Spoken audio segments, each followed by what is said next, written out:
ये मेरे बचपन का सपना था और ये सपना तब था जब मैं ये नहीं जानता था कि गाना लिखने के पैसे मिलते हैं या नहीं। तो मैं वहाँ पहुँचा और मैंने एक गाना लिखा था, गौवा के पूरब में फूटल किरनिया, होला सुहावन बिहान रे, मोरे गौवा के जागल किसान रे। केदारनाथ सिंह ने कहीं लिखा है कि जो आदमी 20 साल गांव में रह गया और 20 साल शहर में, वो कहीं का नहीं। खेत पसीना खुशबू मिट्टी सब रचने में माहिर हूँ और कभी कभी तो लगता है मैं भी बलिया का शाहिर हूँ। दुनिया की बेस्ट पोइट्री में से हमारे फिल्म इंडस्ट्री के गीत आते हैं। तो जब फिल्मों का सिचुएशन बदलेगा तो गीतों का भी बदलेगा। अलबत्ता देखा जाए तो लिखने वालों में गीतकारों को ही लोग जानते हैं। सहरिया में ये भैया कौड़ी के भाव में बिकाइल बा, अचल उड़चल सुगना गौवा के ओर जहाँ माटी में सोना है। देश के भारत पाकिस्तान मिला के कोई सिंगर बाकी नहीं होगा जो मेरा लिखा गाना नहीं गाए। तो ऑफ कोर्स मैंने मनोज बाजपेयी के लिए, मैंने रणदीप हुड्डा के लिए, श्रेयस तलपड़े के लिए, मैंने सलीम सुलेमान के साथ काम किया, तमाम लोगों के साथ काम किया। Hey guys, my name is Adarsh and you're watching me on Bollywood Helpline. Movies and songs तो हम अक्सर देखते भी हैं, सुनते भी हैं। कुछ लोग ऐसे होते हैं कि वो जब पेन उठाते हैं या कुछ लिखते हैं तो वो कमाल लिखते हैं। इंडस्ट्री में काफ़ी ऐसे लोग हैं जिनको लोग ये भी कहते हैं कि वाह क्या लिखा है इन्होंने।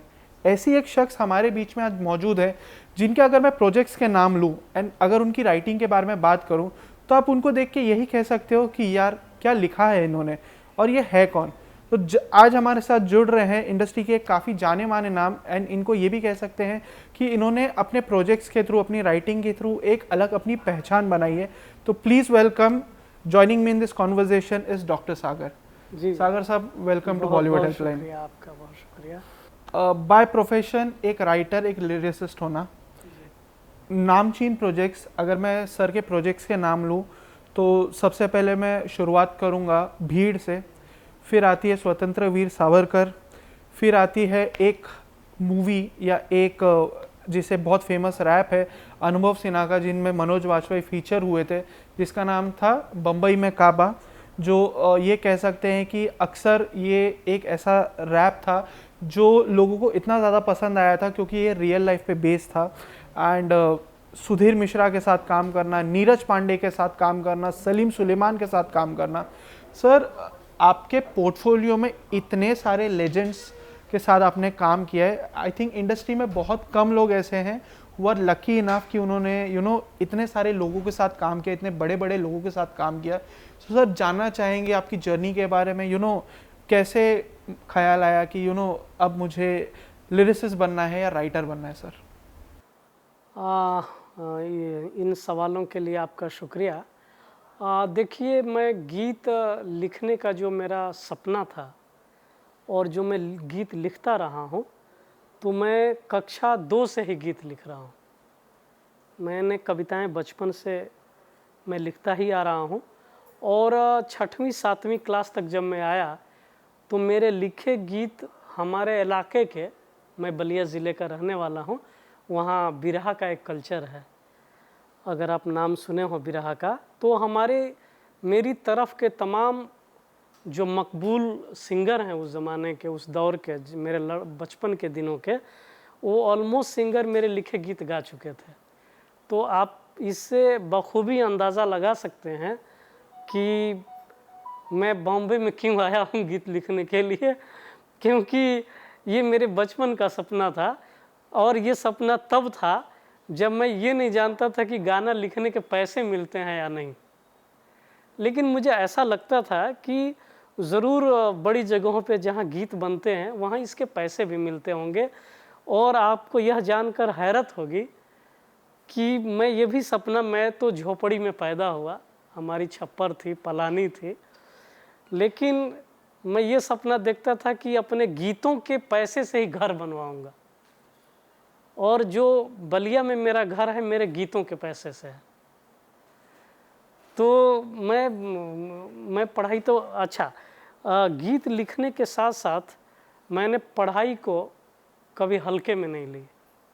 मैं बहुत ही मेहनत करता था ताकि मेरा जो एकेडमिक, मेरा जो बैकग्राउंड है, जो चीज़ें हैं मेरी एकेडमिक, वो मजबूत होती रहें। तो मैं बलिया से लेके BHU और JNU तक पहुंचा। मैंने वहां से PhD अपनी MA to PhD मैंने JNU से की। और जैसा कि आपको बता चुका हूं कि बचपन का ये सपना था, तो इन सपनों के साथ मैं मुंबई आ गया। एंड सर, बात अगर सपनों की हो, सो अक्सर ये देखा गया है कि लोग अपना पैशन फॉलो करने के लिए एक पहला कदम उठाते हैं।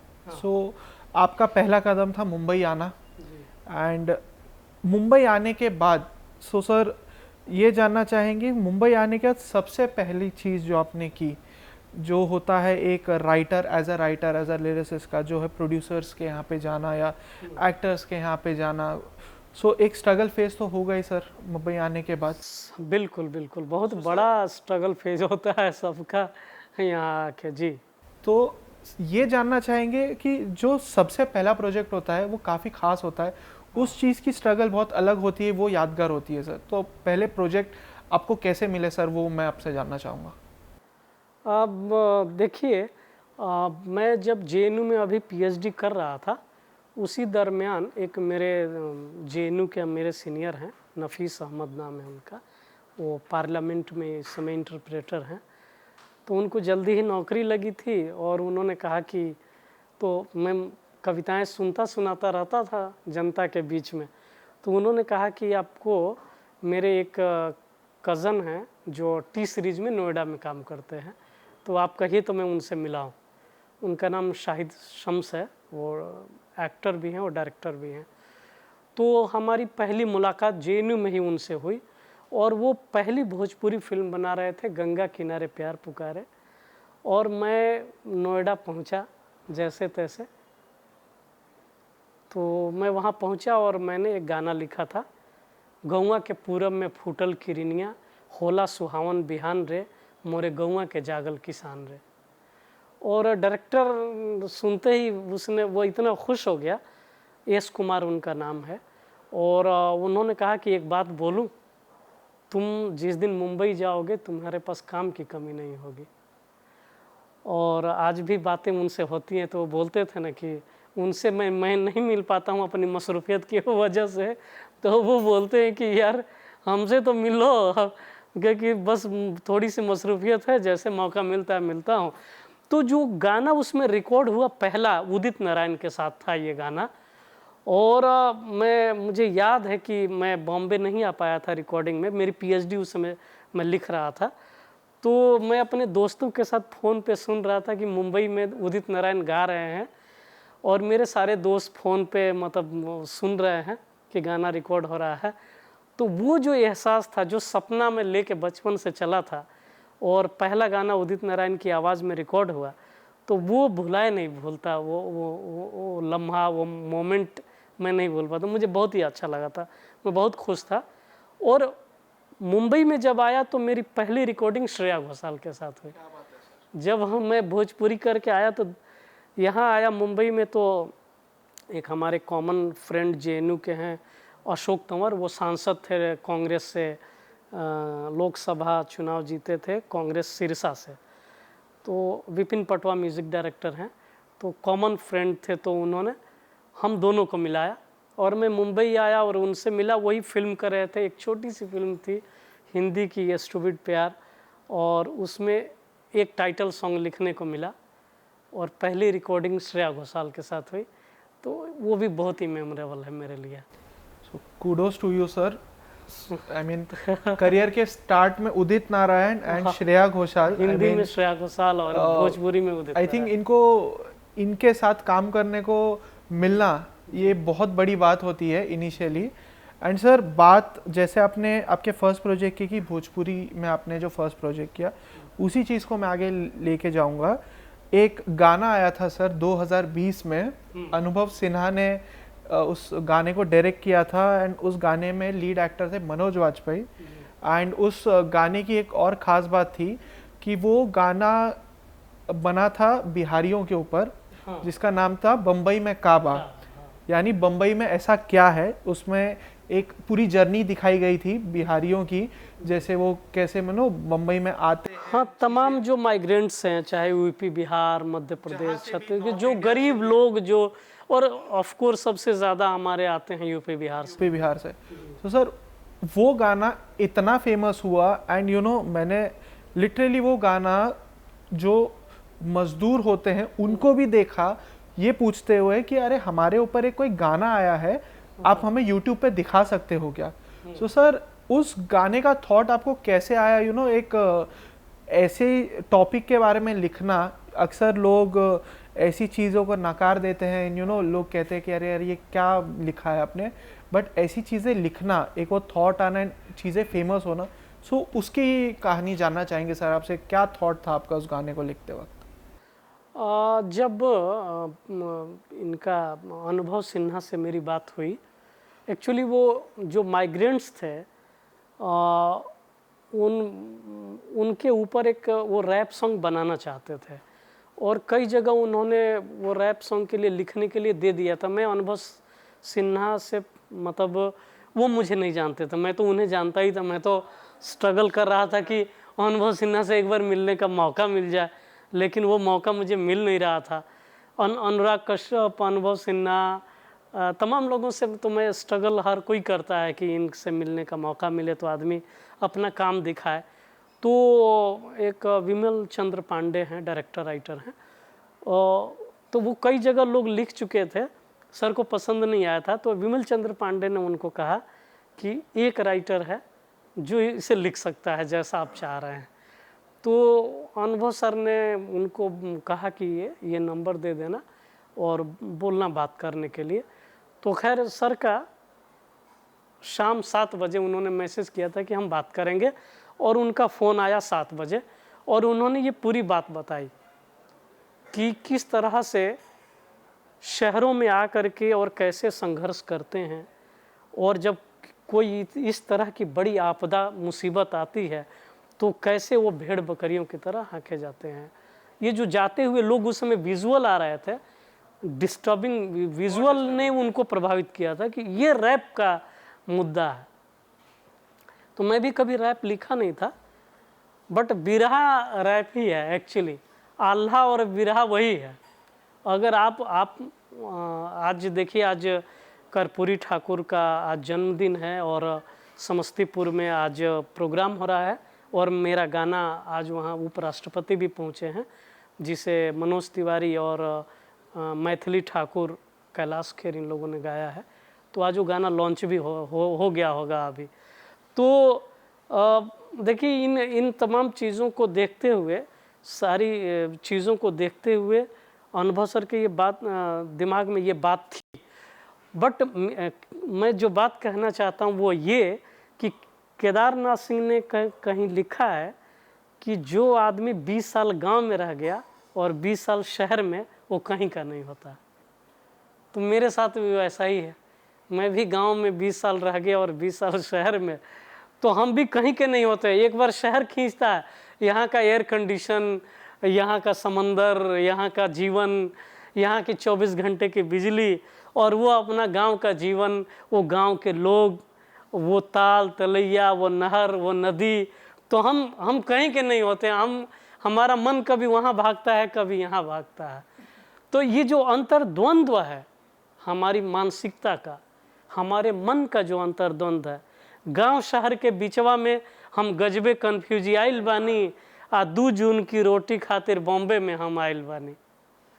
तो हम गांव और शहर के बीच कन्फ्यूजी आए हुए लोग हैं।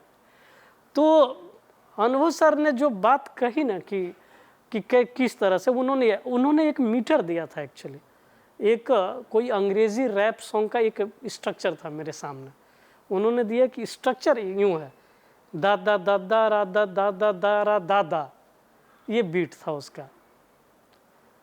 तो मैं ऑलमोस्ट क्या करता हूँ कि जब मुझे धुन पे लिखना होता है तो मैं अगर धुन मुझे मिल गई तो धुन को थोड़ी देर सुन के जज्ब करता हूँ और सो जाता हूँ, ताकि जा कर के वो धुन मेरे जहन में जगह बना ले। तो जब वो जहन में जब धुन वो जगह बनाती है और मैं जब सुबह जगता हूँ तो उसी मीटर में मेरे ख्याल निकलते हैं।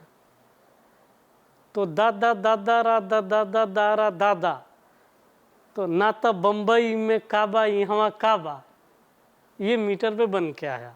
क्या बात है। और जो चीज़ बनी है वो तो लोगों ने फिर तारीफ ही की है उसकी। एंड एक चीज़ और सर कि बॉलीवुड में गाने लिखना, तो एक से एक बड़े राइटर्स रह चुके हैं, राइटर्स हैं अभी भी, बट आपकी अगर मैं प्रोजेक्ट्स की बात करूं, जो जैसे भीड़ है या स्वतंत्र वीर सावरकर है, अगर मैं मूवीज़ की बात कर रहा हूं तो इनमें एक खास बात ये थी कि सर कि ये इनकी स्टोरी काफ़ी अलग थी। ये कोई नॉर्मल बॉलीवुड प्रोजेक्ट तो थे नहीं।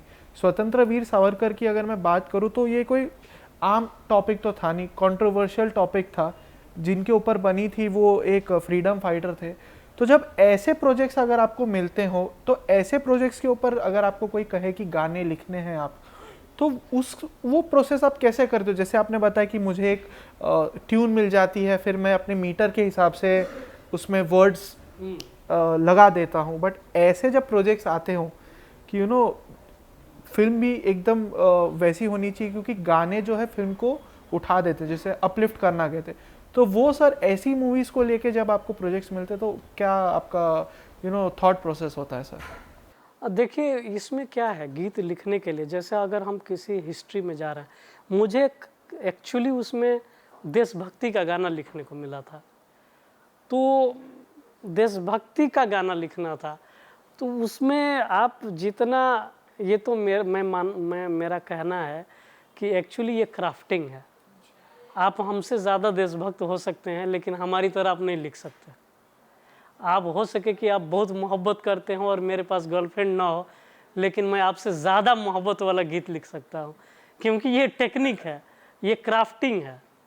अगर ऐसा होता तो लैला मजनू हीर रांझा सोनी महिवाल ये दुनिया के प्रेम गीत के सबसे बड़े गीतकार और कवि होते और शायर होते, लेकिन उन्होंने एक लाइन भी ढंग का नहीं लिखा। लेकिन तो ये क्या है कि ये क्राफ्टिंग है, जिसको हमारी पढ़ाई लिखाई, हमारे अनुभवों से गुजरते हुए ये तमाम चीज़ें आती हैं। हमें देशभक्ति पे लिखना है तो हमको ये हुनर आता है और हमको कंटेंट की समझ है, पढ़ाई लिखाई भी की है, पीएचडी की है। तो चीज़ों को अब कर्पूरी ठाकुर पे लिखना है तो जो नहीं कर्पूरी ठाकुर को जानता है, ऑफ कोर्स उसको बहुत मेहनत करनी पड़ेगी।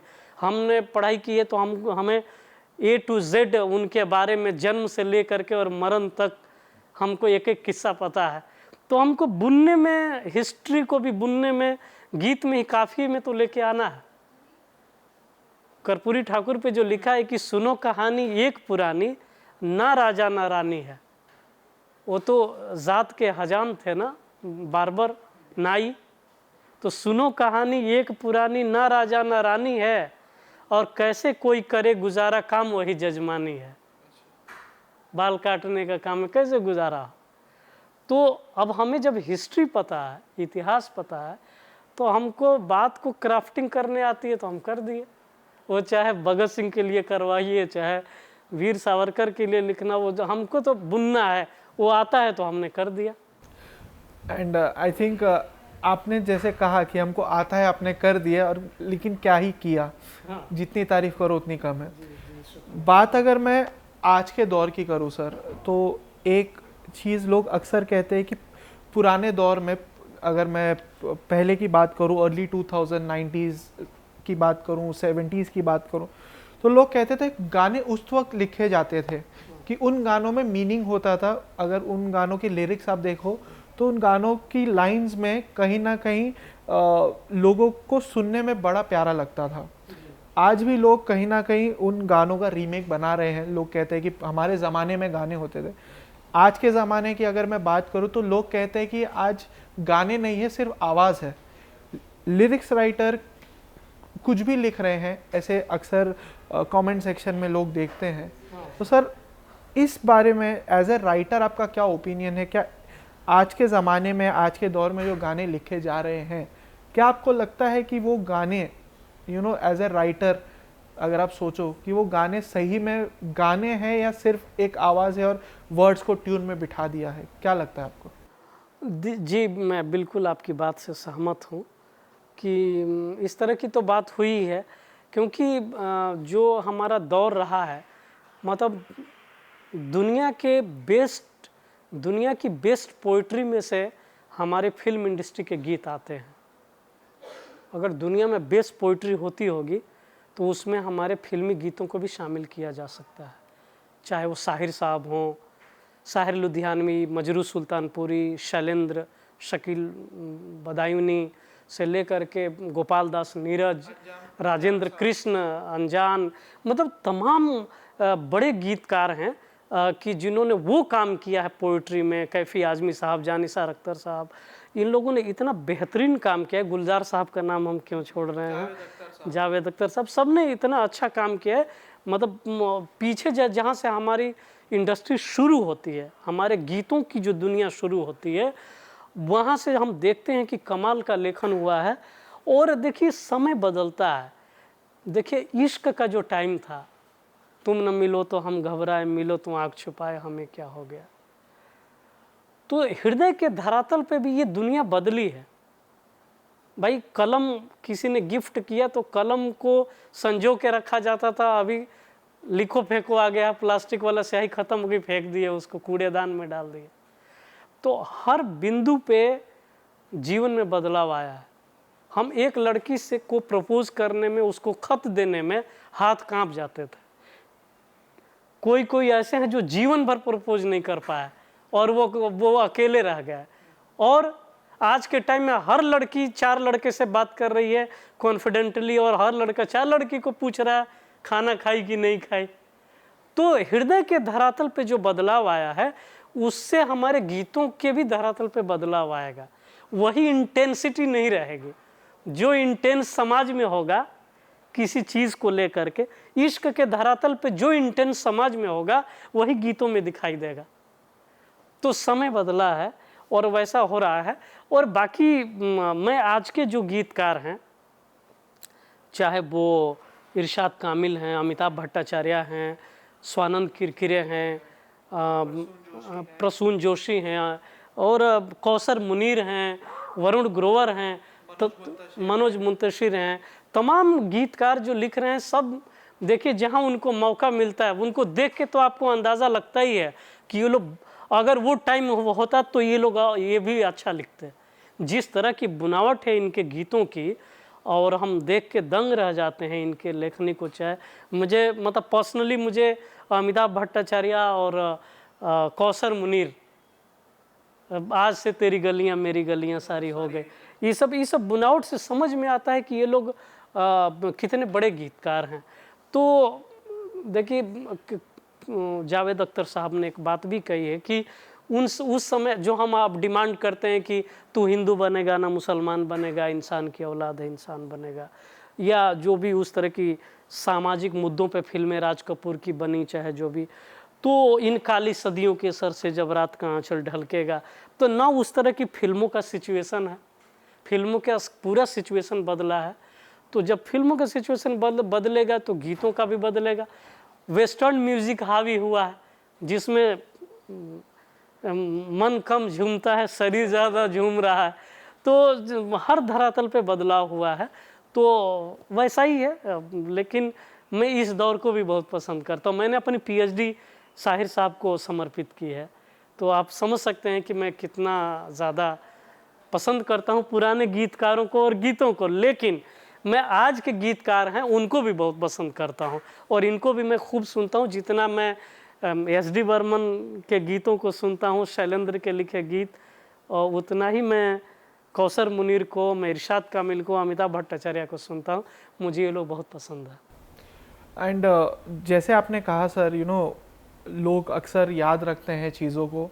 एंड कभी ऐसा हुआ है सर आपके साथ कि जहां आपको क्रेडिट, अक्सर लोग ये कहते हैं कि एक राइटर जो है वो एक सब्जेक्ट को जन्म देता है। सब्जेक्ट जब उसमें लोग जुड़ते जाते हैं, director, producer, actors and all, जब वो चीज़ फेमस हो जाती है, हिट हो जाती है, बट कहीं ना कहीं लोग ये कहते हैं कि आज भी कुछ ऐसे बेहतरीन राइटर्स हैं, ऐसे लिरिक्स राइटर्स हैं कि जो कहीं ना कहीं आज भी कई सौ गीत लिखने के बाद, कई सौ पोइट्री लिखने के बाद बहुत सारे बड़े बड़े प्रोजेक्ट्स में काम करने के बाद भी स्ट्रगल कर रहे हैं, या उनको जो क्रेडिट मिलना चाहिए था उनको उस ज़माने में, या उन चीज़ों को लेके नहीं मिलता है। एक उनके बहुत बड़े एग्जाम्पल है संतोष आनंद, जिन्होंने एक बहुत फेमस गीत लिखा था कि उस गीत का नाम था जिंदगी और कुछ नहीं तेरी मेरी कहानी, एक प्यार का नगमा है। जब उनको बताया गया तो वो बता रहे थे अपनी लाइफ की स्ट्रगल। तो आपको लगता है कि राइटर्स को उनका क्रेडिट नहीं मिलता आज भी, या ऐसी कोई बात है? उसके पीछे एक बात मैं कहूँगा, एक्चुअली जो लिखने वाले होते हैं ना, चाहे वो स्क्रिप्ट राइटर हो, चाहे उपन्यासकार हो, चाहे गीतकार हो, अलबत्ता देखा जाए तो लिखने वालों में गीतकारों को ही लोग जानते हैं। मुंशी प्रेमचंद को हमारे गांव के लोग नहीं जानते हैं, जो दुनिया का उपन्यास सम्राट है। मेरे गांव के लोग नहीं पढ़े होंगे, मेरे गांव में शायद ही कोई पढ़ा होगा गोदान। तो लिखने वाले वो दिखाई नहीं दे रहा।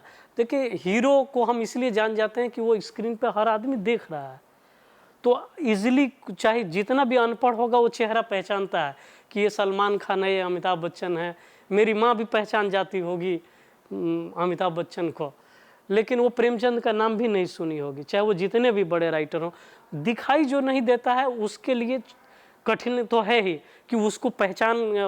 स्क्रिप्ट अलबत्ता गीतकारों को तो चलो रेडियो में बजता है कि धुन बनाई है लक्ष्मीकांत प्यारेलाल ने और लिखा आनंद बख्शी ने, तो रेडियो सुन सुन के लोगों को याद हो जाता था कि अच्छा ये गाना लिखता है। देखिए, इसी में विनय बिहारी एक भोजपुरी के गीतकार हैं, उन्होंने हर गाने में विनय बिहारी डाला। तो आप किसी से भी गांव के अनपढ़ बच्चे से भी पूछेंगे जो छोटा होगा वो भी जानता होगा। वो नाम सुनाई देना चाहिए, वो नाम दिखाई देना चाहिए। और चूंकि हम इतने पढ़ा लिखा समाज तो है नहीं कि ढूंढे कि इसको किसने लिखा है, तो जितना दिखता है उतना एटलीस्ट लिखने वालों को देश में सबसे ज़्यादा जाना जाता है जो गाना लिखते हैं। बाकी और की तो और बुरी हालत है कि इसकी स्क्रिप्ट किसने लिखी है। इतनी बड़ी बड़ी फिल्में जिसके हम दीवाने हैं, शोले और ये सब इसलिए जानते हैं कि सलीम जावेद उधर उनके बेटे सलमान खान है और इधर फरहान अख्तर और टीवी पे और हर जगह बोल रहे हैं कि जब मैंने शोले की कहानी लिखी, जब स्क्रिप्ट लिखी तो अच्छा इन्होंने लिखी, नहीं तो कोई नहीं जानता। अलबत्ता गीतकारों को तो स्क्रिप्ट राइटरों से ज़्यादा जाना जाता है। और अभी थोड़ा सा वक्त चेंज हुआ है, वक्त यूँ चेंज हुआ है कि सबका सोशल मीडिया आ गया, सब ट्विटर पे हैं, सब फेसबुक पे हैं, सब इंस्टाग्राम पे हैं। उन्होंने भाई अपना गाना डाल दिया, आ गया भाई, डाल दिया इरशाद कामिल ने कि मेरा गाना आ गया, अच्छा तो वो लोग जुड़े हैं, तो धीरे धीरे लोग ज़्यादा जानने लगे हैं। आज के टाइम में पहले की बनिस्बत गीतकारों को ज़्यादा जाने लगा है, और उनको थोड़ा ये पॉडकास्ट हो गया, ये सब इंटरव्यू चल रहे हैं। पहले तो किसी का इंटरव्यू नहीं मिलेगा, आप सबके इंटरव्यू मिलेंगे। आप देखिए शाहिद साहब का कहीं इंटरव्यू ही नहीं है, कहीं मजरू साहब तो इसलिए उनको देख पाते हैं कि वो मुशायरों में जाते थे, तो मुशायरों के कुछ वीडियो हमको उपलब्ध हैं, तो हम मजरू साहब को देख लेते हैं, अरे मजरू साहब ऐसे थे। शैलेंद्र कहीं वीडियो में दिखते नहीं, दो जगह दिखते हैं। एक बूट पॉलिश फिल्म में उन्होंने एक्टिंग भी की है, वो गाना गा रहे हैं। दो फिल्मों में है वो, जिसमें वो दो में गाना गाते हैं। तो दिखने का खेल है एक्चुअली। लिखने वाले को नाम हम बहुत ज़्यादा पढ़ते नहीं हैं कि इसको किसने लिखा। समीर से ज़्यादा लोग विनय बिहारी को जानते हैं, क्योंकि उन्होंने नाम हर जगह डाल कहा तो विनय बिहारी। तो ये इसका चक्कर है, नाम के पीछे यही है। और बाकी जो बात बजट की होती है और ये सारी चीज़ें, तो मेरा मानना है कि जैसे जैसे हम अपना ब्रांड बनाते हैं, देखिए उनको हमारी जब ज़रूरत होने लगेगी, जब इरशाद कामिल का नाम आएगा, मनोज मुंतशिर का, तो सबसे पहला लिखेंगे। जो आप कह रहे हैं ना कि क्रेडिट नहीं देते हैं, नहीं, आप अपनी क्रेडिट को मजबूत कीजिए, अपने ब्रांड को मजबूत कीजिए, सबसे पहला नाम आपका डालेंगे, फिर अपना डालेंगे वो लोग। तो आई थिंक सर ने जो बात कही है, काफ़ी सारे जो राइटर्स हैं, लिरिसिस्ट हैं, जो ये अक्सर कहते हैं, आई थिंक ये बात उन्हें सुननी चाहिए एंड इससे काफ़ी इंस्पिरेशन भी लेनी चाहिए। सर, बात करें आपके प्रोजेक्ट्स की अगर, तो इतने सारे प्रोजेक्ट्स में काम करने के बाद आपको आदत तो फटाफट हो गई कि एक आपको प्लॉट दिया गया है, सिचुएशन दी गई है एंड लिख दिया आपने। कोई ऐसा प्रोजेक्ट आपका कि आपने उस प्रोजेक्ट के ऊपर अगर गाने या लिखा है कुछ, तो सबसे कम टाइम में लिखा है, एंड एक ऐसा प्रोजेक्ट जिसमें आपके पसीने छूट गए हो और सबसे ज़्यादा वक्त आपको किस प्रोजेक्ट में लगा है सर? जैसे मैंने एक झटके में बम्बई में काबा लिख दिया था। ओके, कितनी देर में लिखा था सर? मतलब मैं सुबह उठ के लिखने लगा तो एक ही बार में लिख दिया था पूरा। मैंने ज़्यादा लिख दिया था, एक्चुअली वो 12 मिनट का गाना था, तो लगा कि वो बहुत बड़ा हो गया है, तो उसे काट के 6 मिनट का किया गया था, वो उसको बनाया गया था। और सुधीर मिश्रा के लिए मैं लिख रहा था अफवाह का गाना, नवाजुद्दीन सिद्दीकी और भूमि पेडनेकर है, सुधीर मिश्रा डायरेक्टर हैं, उसका गाना लिख रहा था। आज ये बसंत थोड़ा बावला हुआ है माँ, सरसों के खेत में अफीम उगाया है, सांझ की खबर यही जुगनू को साथ लेके, सांझ की खबर यही जुगनू को साथ लेके, भौरे ने तितली के पंख को जलाया है। तो ये इसके मैंने 4 अंतरे लिखे थे। ये ज़्यादा टाइम लिया है मुझसे, मुझे लग ही नहीं रहा था कि मैं लिख पाऊँगा, बट मैं डर भी रहा था कि सुधीर मिश्रा नाराज़ ना हो जाएं कि अभी तक नहीं लिखा, बट मैंने कहा सर अभी तक मैं नहीं लिख पाया, तो कोई बात नहीं, आप आराम से लिखो। तो मुझे लग रहा है कि 15 दिन लग गए होंगे उसे लिखने में, तो सबसे ज़्यादा टाइम अभी तक मैंने उसी में दिया है। और बाकी अनुभव सिन्हा के लिए जो भीड़ का भी गाना मैंने लिखा, तो मैंने तो खुनवा पसीना सहरिया में ये भैया कौड़ी के भाव में बिकाइल बा, अचल उड़चल सुगना गौवा के ओर जहाँ माटी में सोना हेराइल बा। तो मैं उस समय BHU में था, मैंने उनको यही तुरंत लिख करके मोबाइल पे भेजा और उन्होंने दिल का सिंबल भेजा व्हाट्सएप पे। मैं कहा सर आप पसंद आ गया क्या? तो बोले बहुत ही अच्छा है। तो अनुभव सर के लिए ऐसा लगता है कि मैं तुरंत लिख लेता हूँ, और सुधीर सर के लिए लगता है कि लिखने में हमेशा टाइम लगता है, कुछ ज़्यादा ही मैं वहाँ मेटाफर से खेलने लगता हूँ। और थोड़ा उनका वो भी है कि उनको पोइट्री बहुत सॉलिड चाहिए होती है, मतलब सुधीर सर को, तो हम ज़्यादा संजीदा हो जाते हैं एक्चुअली ऑलरेडी, तो ज़्यादा टाइम। सर एक किस्सा सुनने में आया है आपके बारे में, जैसे धोनी का हेलीकॉप्टर शॉट बहुत फेमस है, उनको एक नाम दे दिया गया था हेलीकॉप्टर शॉट। ऐसा एक किस्सा है आपका जो शायद आप हेलीकॉप्टर से कहीं आपको जाना था, आपका एक सपना था हेलीकॉप्टर पे, तो वो क्या है सर? नहीं, वो ऐसा कुछ भी नहीं है एक्चुअली। मैं जब अपने गांव से साइकिल से पढ़ने जाता था तो वो बबूल के रास्ते और कीचड़ के रास्ते होते थे, और साइकिल जो है पंक्चर हो जाती थी। तो लेकिन मैं अपने क्लासमेट से बोलता था कि देखना, एक दिन पैडल ज़ोर ज़ोर से मारते हुए यही कहता था कि एक दिन जहाज़ से उतरेंगे और एयरपोर्ट पे कार लगी होगी, और कभी हम हेलीकॉप्टर से इस गांव में उतरेंगे, यहाँ हेलीपैड बना होगा, ऐसे मैं कहता था। तो आज मैं दोस्तों को बोलता हूँ कि देखो, आज मैं जो मैं कहता था ना, तुम लोग हंसते थे, मेरा मजाक उड़ाते थे, मेरे जो क्लासमेट थे मजाक तो नहीं उड़ाते थे बट हंसते थे कि मेरे सपने कितने खतरनाक मैं देखा करता था। और मैं आज के डेट में तो वैसा ही है कि मैं हेलीकॉप्टर से चलता है, फ्लाइट से चलता हूँ, और जाएंगे हेलीकॉप्टर से भी जाएंगे, उधर अपने गांव उतरेंगे एक दिन। तो ये मेरा ऐसे ही चलता है, थोड़ा खुराफाती दिमाग है। मैंने लिखा था साहिर साहब को जब PhD डेडिकेट की, तो मैंने एक बात भी कही थी कि खेत पसीना खुशबू मिट्टी सब रचने में माहिर हूँ, खेत पसीना खुशबू मिट्टी सब रचने में माहिर हूँ, और कभी कभी तो लगता है मैं भी बलिया का शाहिर हूँ, कभी कभी तो लगता है मैं भी बलिया का शाहिर हूँ। तो मैं सोचता हूँ ऐसे ही, कुछ ज़्यादा ही बड़े बड़े सोचता हूँ, लेकिन मैं नहीं सोचता, मैं ये सपने नहीं देखता। तो मैं उस गांव में जहाँ हूँ वहाँ से मैं BHU या JNU या बॉलीवुड में मैं नहीं पहुँच पाता। सब सपनों का खेल है, मेरा मानना है।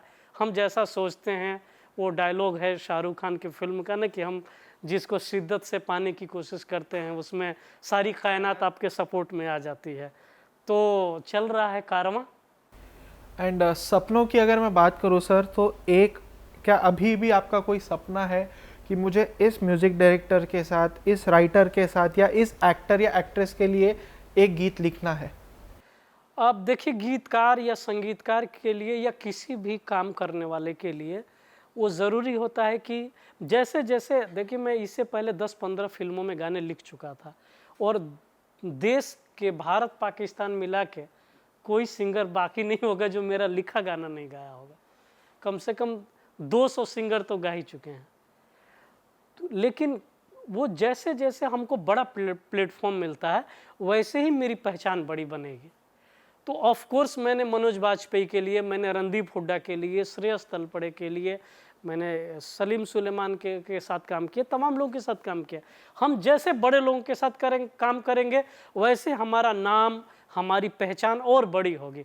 तो ऑफ कोर्स मैं तो चाहता ही हूँ कि इसके बाद मुझे बड़े जो स्टार हैं, वो कोई भी हो सकता है, जो बड़े स्टार हैं इस दौर के, या बड़े डायरेक्टर हैं जो जिनके साथ मुझे काम करने का मौका मिले, ताकि मेरे गाने और बड़े व्यापक फलक तक पहुंच सके, जन जन तक पहुंच सके। सो ये उम्मीद करते हैं सर, जैसे आपने कहा कि जो टॉप एक्टर्स हैं जिनको हम ए लिस्टर्स कहते हैं, हाँ। ए लिस्टर डायरेक्टर्स के साथ आपको चांस मिले।